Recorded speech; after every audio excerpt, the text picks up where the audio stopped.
নমস্কার বন্ধুরা, কেমন আছেন সবাই? আমি রিঙ্কু শাকের রান্না করে আপনাকে সবার নিমন্ত্রণ। নদী থেকে আজকে দেন টাটকা টাটকা গলসা ট্যাংরা মাছ ধরে নিয়ে এসে আজকে গলসা ট্যাংরা মাছ দিয়ে কালো জিরে দিয়ে রসা রান্না করুন। আর এই রসাটা খাইতে যেমন স্বাস্থ্যকর তেমনি কিন্তু খুবই স্বাদ। এখন মাছটাকে কাটতে যাকে পরিষ্কার করে নেবো।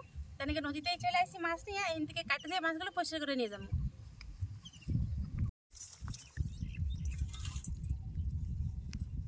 এর আগে একদিনকে আপনাদের দেখাইছিলাম যে নদীতে ডাল ঘিরা মাছ ধরা হয়েছিল, সেখান থেকে মাছ এনে রাঁধছিলাম। আজকেও কিন্তু সেখানেই আবার মাছ ধরা হয়েছে। আমি তো আজকে যাইতে পারলাম না, তাই আপনাদের দেখানোই নাই। কিন্তু সেই ডালেরই মাছ এগুলা অনেক ট্যাংরা মাছ পাইছে, বাইছে বাইছে একটা রাখছি রান্ধার নিগে। দেখেন পুরো টাটকা।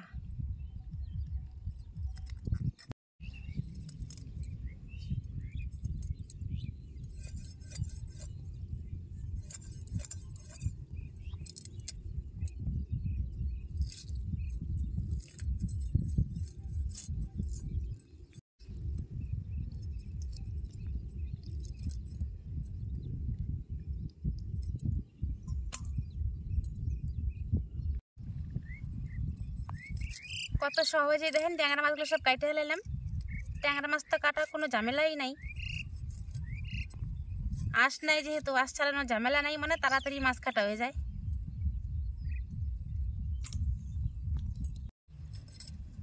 বেশ হয়ে গেছে আমার সমস্ত মাছ কাটা। এবারে নদীর জলে ভালো করে ধুয়ে নেব। মাছ দেন প্রচুর পরিমাণে বালি হয়ে গেছে, ভালো করে ধুয়ে পরিষ্কার করে নিয়ে।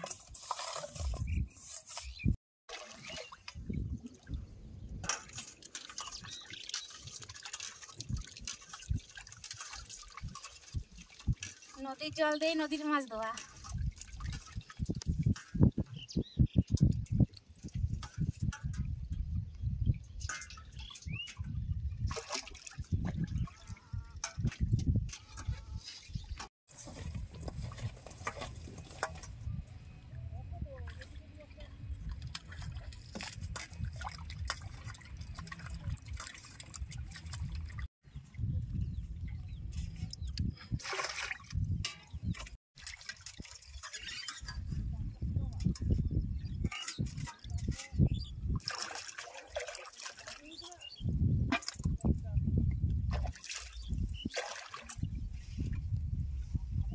মাছ ভালো করে ধুয়ে পরিষ্কার করে নিছি, কিন্তু এই ধোয়াতে হইব না। রান্না করে যাই আবারও নুন দিয়ে কলের জল দিয়ে ভালো করে ধুয়ে নেবো।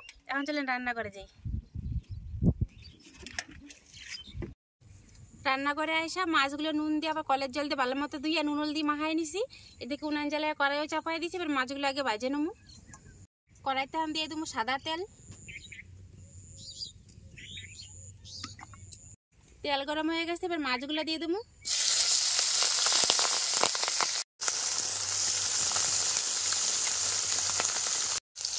টাটকা মাছ দেখেন তেলে দেওয়ার সাথে কেমন লেজ বাটা করে দিচ্ছে।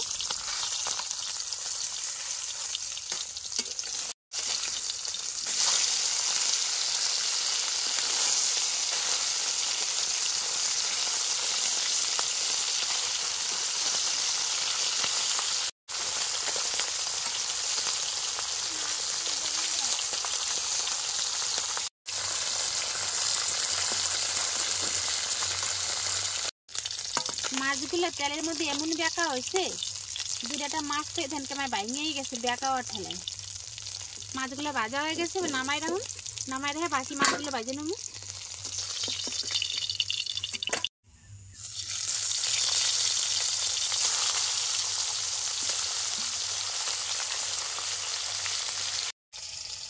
আপনাকে তখন করলাম যে ট্যাংরা মাছের রসা রান্না করুন, কিন্তু দেখলাম যে ট্যাংরা মাছ যেমন স্বাস্থ্যকর তেমনি সুস্বাদু, তাই বেশি মশলাপাতি দিয়ে রসা করে মাছের স্বাদ খারাপ না করে ওই দেখেন আমার পাশে লাউ গাছ আছে একটা সুন্দর, ওই লাউ গাছের ডগা কাটে নিয়ে এসে লাউ শাক দিয়ে আজকে ট্যাংরা মাছ রান্ধব। দেখেন মাছ কেমন একাই ছাইরা উঠে যাওয়া যাচ্ছে।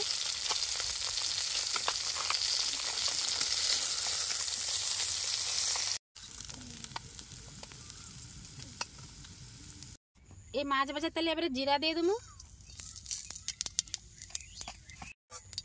জিরাগুলো ভাজা হয়ে গেছে, এবার উঠাই নেব। এই তেলের মধ্যে অল্প একটু দিয়ে দেবো সরষের তেল। তেল গরম হয়ে গেছে, অল্প একটু কালি জিরা সোমবারে দিব। আর তুমি ছেঁচে রাখা আদা আর রসুন,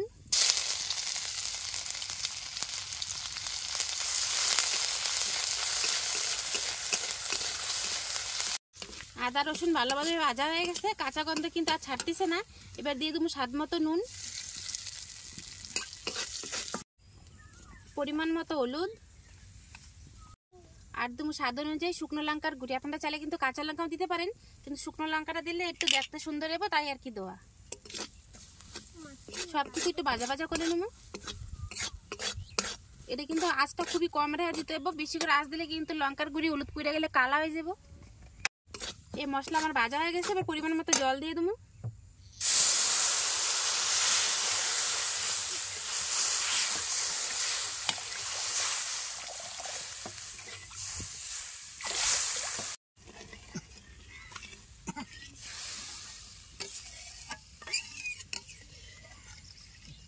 এই জলটা ফুটতে লাগুক, ততক্ষণে চলে লাউ শাক তুলে নিয়ে আসি।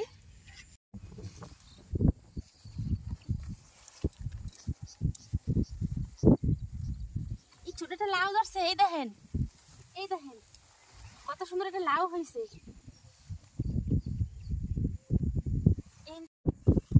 এই দেন,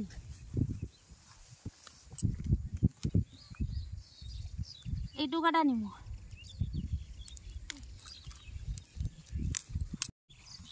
আর কয়েকটা পাতা কাটে নেবো, তাহলে হবো।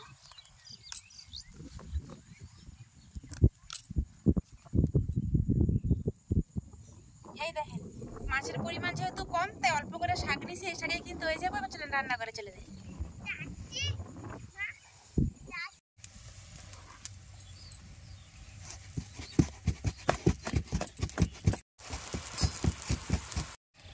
এই দেখেন, এরকম বড় বড় করে আমি লাউ পাতাগুলো ছিঁড়ে নেবো।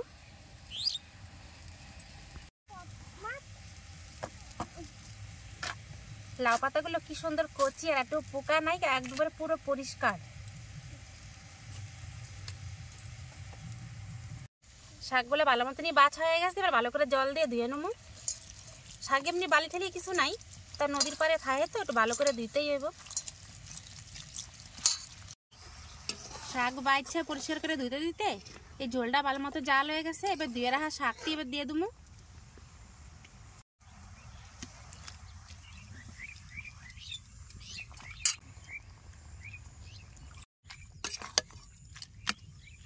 এবার ডাইকে দেবো 2 মিনিটের নিগে।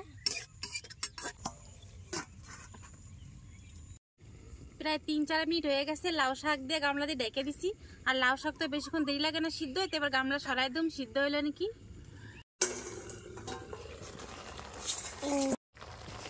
লাউ শাক দেন কতক্ষণে ছিল, কয়টুক হয়ে গেছে। লাউ শাক ভালো মতনই সিদ্ধ হয়ে গেছে। এবারে ভাজে রাখা ট্যাংরা মাছটি দিয়ে দেবো।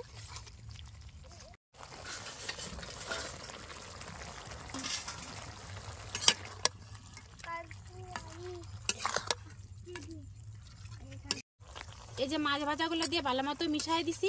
এবার আর 1 মিনিটের নিকে আমি গামলা দিয়ে ঢেকে দেবো, যাতে মাছের ভিতরে নুন ঝাল ভালো মতো ঢুকে। আবারও প্রায় মিনিট দিয়ে হয়ে গেছে। এবার ঢাকনাটা সরাই দেবো। এই দেখেন মাছ কিন্তু ভালো মতনই নরম হয়ে গেছে। তারপরে মাছের ভিতরে তেল ঝাল ঝোল সবই ঢেকে গেছে। তখন যে সামান্য জিরা ভাজে রাখছিলাম, সেই জিরা বাটাটা এখন উপর থেকে দিয়ে দেবো।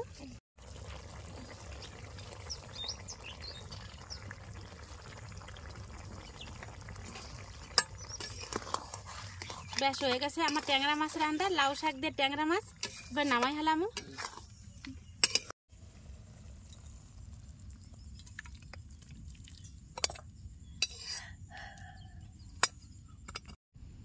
এই অতিরিক্ত গরমে এই ঠান্ডা ঠান্ডা লাউ শাক দিয়া এমন স্বাস্থ্যকর ট্যাংরা মাছের ঝোল যদি থাকে, তাহলে দুপুরে খাওয়াটা একটু অন্যরকমই হইব।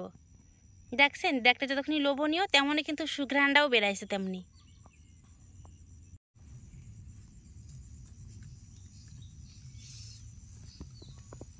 দেখলেন তো কত সহজ আর অল্প সময়ে সাধারণ লাউ শাক দিয়ে এই গলসা ট্যাংরা দুর্দান্ত ঝোলটা বানিয়ে ফেলাম। আর এটা বানানো যেমন সহজ, দেখতে তো লোভনীয় হয়েছে, আর খাইতেও কিন্তু দুর্দান্ত স্বাদ। যেহেতু এটা আমরা বাড়িতে মাঝে মাঝে রান্না খাই, আগে কিন্তু খুবই খাওয়া হয়, তো এই রান্না কিন্তু এখন প্রায় হারাই যেতে চলছে। তাই হারাই যাওয়া রান্নাটা হারাই যেতে না দিয়ে তাই আপনাদের সামনে তুলে ধরলাম। যদি ভালো লাগে একবার হলে বানায় খাবেন, অসাধারণ স্বাদ খাইতে। আর এমন যদি মাছের ঝোল দুপুরে পাতে থাকে, ভাতটা একটু বেশি লাগবো। যদি আজকে আমার সহজ রেসিপি, এই ঠান্ডা ঠান্ডা লাউ শাক দিয়ে টাটকা টাটকা গলসা ট্যাংরার ঝোল যদি আপনাকে ভালো লাগে, তাহলে অবশ্যই এটা লাইক, কমেন্ট, শেয়ার আর সাবস্ক্রাইব করতে কিন্তু ভুলবেন না। তাহলে আজকের ভিডিও এই নিয়ে শেষ করলাম। দেখা হবে পরে একটা নতুন কোনো ভিডিওতে। নমস্কার।